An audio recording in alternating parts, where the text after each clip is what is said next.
Hello, and welcome back to Conquering Finale. My name is Jason Lafredo, and today we are continuing on with the missing linked parts lessons.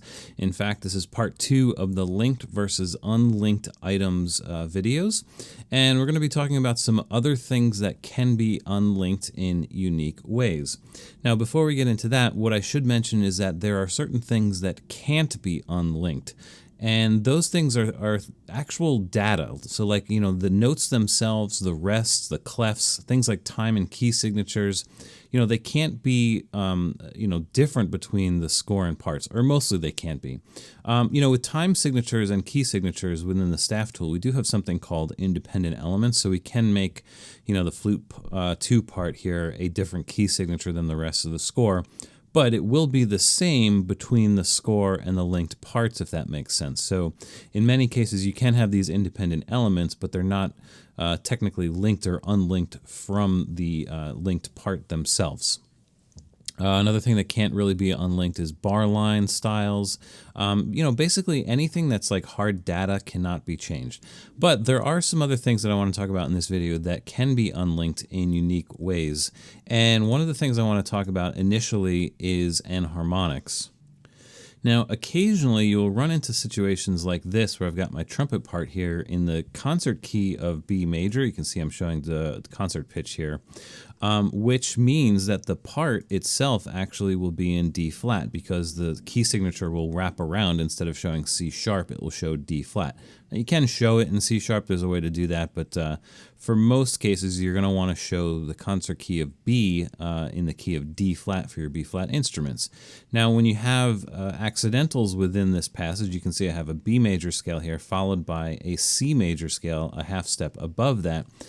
It looks okay in the concert score, but when you go into the part, what happens is that you end up with this situation in the second bar where you've actually got an E double flat major scale. And this is all technical because, if you think about it, going from the key of, or going from a scale of B major to a scale of C major is up a minor second, but technically up a minor second from D flat is E double flat. D flat to D major is actually up an augmented unison. We're getting very semantic here, but this is why Finale transposes this bar to the key of E double flat instead of D major. So in many instances, when you're dealing with these things, it is helpful to have different spellings between the score and the parts. And we can indeed do this. In fact, if you go into your part here, and you can do this in Speedy or Simple, I'm just going to do it in Speedy for now. And in Speedy, you hit the 9 key, will change the enharmonic. And you can see that now I have a D natural in the part, and you can see that it actually changed to orange. So this is indicating that this is unlinked. And if we go back to the score, it leaves that note alone, so it is a C natural. All right. Incidentally, this is also a reason why you should always enter notes in the score. I would avoid entering notes in parts as much as possible. The reason is because if you start entering notes in the parts and you start doing your enharmonics there, all of your enharmonics are going to turn orange if you're working in the part, which means that they're not going to show up correctly in the score. So again, when you're dealing with data, I always recommend doing as much as possible from score view as possible. But when you get to this point and you do need to make some changes, then we need to go in here and start flipping some enharmonics. However, in this case, there are some issues with the way that Finale handles this, and it worked okay with that E double flat, but watch what happens when I try and flip the F flat. It changes it to G triple flat, right? The G flat's going to go to A triple flat. The A double flat is going to correctly go to G natural. The B double flat goes to C triple flat, the C flat to D triple flat, the D flat to E triple flat, and the E double flat will go to D natural appropriately. So in this E double flat scale, trying to flip it to D major, only 3 notes get appropriately flipped to the right enharmonic. There is a really kind of, under the hood, strange reason why this does this. It has to do with the fact that you're going from sharp keys to flat keys in the concert key and all this stuff. And for, whatever reason, just Finale doesn't have the correct method for fixing this. So we're left with dealing with situations like this on our own, and it's kind of a pain in the neck to do this, but I'm going to show you exactly how to fix this specific scenario, because you may indeed actually come into this scenario and you go back to the score, everything looks fine, we still see our C major scale, it's just in the part that it's a problem. Here's how you fix this. Without getting too technical about it and the reason why this happens, this is what I'm going to tell you have to do. So with all of the notes that got incorrectly flipped, so that's the second, the third, the fourth is fine, fifth, sixth, and seventh note, right? 2, 3, 5, 6, and 7 are incorrect. Go back to the score and flip those enharmonics for 2, 3, 5, 6, and 7 in this scale. Now these are incorrect in the score now, right? So that's not good. But I'll show you what's going to happen. Now, because these are unlinked, we're still showing all of these triple flats. This is how you deal with this, and just remember this keystroke combo, because this will fix this every time.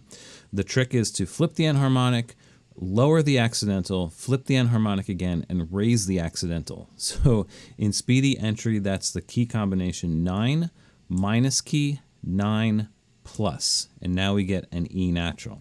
All right, so it's enharmonic flip, lower it, enharmonic flip, raise it, so to bring it back to its original position. In simple entry, that's backslash minus backslash plus. If you just remember this key combination and this method, flip it incorrectly in the score first, go back to the part, and then 9 minus 9 plus will give you your F sharp. 9 minus 9 plus, 9 minus 9 plus, 9 minus 9 plus, right? If you just kind of memorize that little keystroke combination, you'll be in good shape. And now we have a D major scale, and when we go back to the score, it will correct all of those other things that we incorrectly flipped to make this work. It's kind of crazy, but this is the workaround that actually works for this. Now let me go back to my other score. One other thing that can be uniquely unlinked is actually staff styles. So if we go into our staff tool, and if we right click with the staff tool, we'll get the list of staff styles. Now if we just pick one here, let's just pick randomly 1 bar repeat, it'll put the staff style not only in the score, but it will also put it in the part there. However, these staff styles can be applied individually for the score or the part. So I can right click here, and where it says apply staff style to, we have the option of score and parts, which would do exactly what I just did, or we could do current part / score, part or score. And when we do that, we have the apply staff styles list that comes up. And if we find 1 bar repeat, we can do that here. And you'll see that it'll put the 1 bar repeat in the score, but not in the part. All right, so effectively, staff styles can be unlinked in a way, because you can have them apply to a single part or just the score. And with that, if we know anything about staff styles, we know that the staff styles can affect basically any of the staff attributes. So anything you can think of within the staff attributes window can be turned into a staff style, and then these things can be different between the score and the parts. So for some reason, if you did not want to show the chords in the part, you could uncheck it here. Or rather, you probably want to do that in the score. You could uncheck chords in the score as a staff style and apply it to the score only, and then your score would not show chords, but your linked part would. All right, so there's a million different combinations of things that you can do with this. If you know that you can apply a staff style to whatever score or part you're currently viewing. All right. And incidentally, for more information about staff styles, you can check out video 20-3A. Another thing that's unique in terms of being linked or unlinked between the score and the parts is groups. And I've talked about this extensively in video 20-5A. Effectively, when you create parts with groups in them, so I do have a piano part in the score, I believe, and we have a piano group with the group name and the bracket and everything, but we also have the piano group within the score. These groups are completely independent. They're always independent. In fact, they can never be linked. They're always unlinked, effectively. So whatever I do to the group in the score will not affect the part, and vice versa. In fact, if we go into the part and we edit this piano name here, we'll just call it something else like harp, you'll notice that it will only change the name here in the score, it will still say piano. So these groups are always independent or always unlinked. I'm going to go back to my other file. Sorry, I'm bouncing around a lot. Another thing that can be unlinked that you may not even be aware of is the score manager. So I'm going to go in here and I'm actually going to go to my clarinet in A part. And you'll see that my clarinet in A, because we're in the key of A major, is in the key of C, obviously. Now, if I go to the score manager within a part, what you'll see is only that part visible in the score manager. Actually, if I were to go back to the score to show you this, you'll see that you'll see all of your instruments there. And again, back to the clarinet in A, go to the score manager, and you only see the clarinet in A. Now, what you may not know is that over here, just below the main window here, there's an option that says unlink all instruments in this part. And with this option checked, after it loads, it means that basically anything that happens in this instrument list part of the score manager will be completely independent from the score. Anything. So that means the transpositions, the first clefs, the notation style, anything that you can think of, the full names, this can all be independent, including the instruments themselves. So instead of clarinet in A, I could actually change this to clarinet in B flat, and I will get this clarinet in A part in the B flat clarinets, which will give me the key of B major instead of C major. In the score, if we go back to the score, it still shows as a clarinet in A, and in fact the transposition is still the A transposition. If we go into the score manager, we're still seeing clarinet in A with the A transposition and everything. So this is really interesting. You can actually have a different transposition, a different instrument altogether within the parts. Now there's some really interesting ramifications of this. In fact, I did a hot tip video on multiple transpositions for the same part, which would allow you to essentially create multiple parts if you use the Manage Parts window.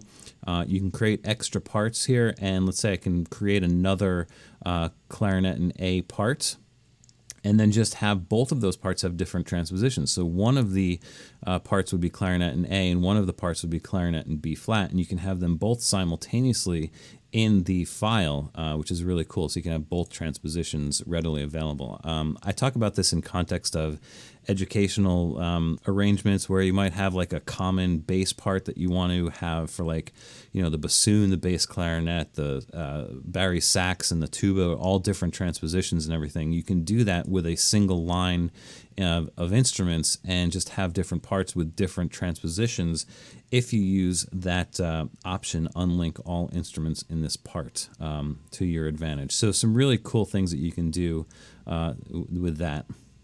Now, I haven't mentioned this in any of the previous videos on the linked parts, but the measure number positions can also be unlinked. In fact, if we move them, they'll turn orange and everything. But there's sort of something special going on here. It has to do with the fact that each staff, even though it has a measure number position, even if it's not actually showing in the score on that particular staff. So there's no measure number showing on the clarinet score, but they exist here in a weird way. They're just invisible.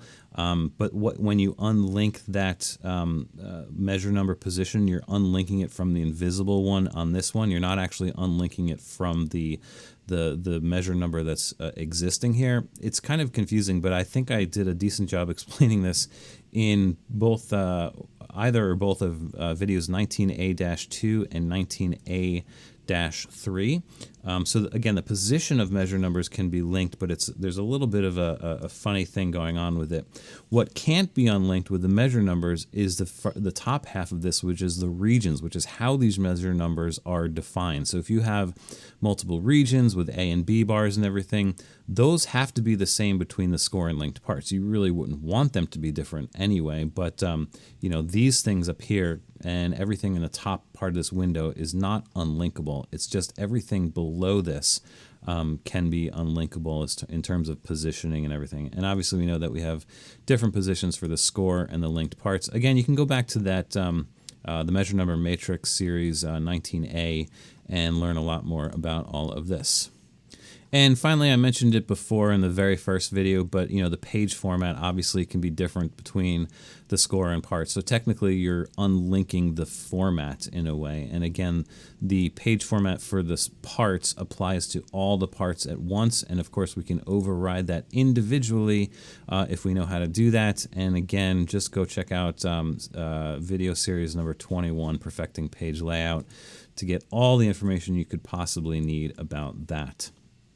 All right, so that concludes the linked versus unlinked items parts 1 and 2. Hopefully this has been helpful. There's a lot of good information in here, I think, that will help you deal with your linked parts, hopefully.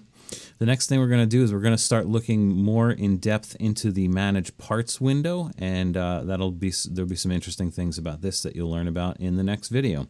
All right, I really appreciate you joining me. Once again, please don't forget to subscribe if you haven't done so already, and I will see you soon on the next video.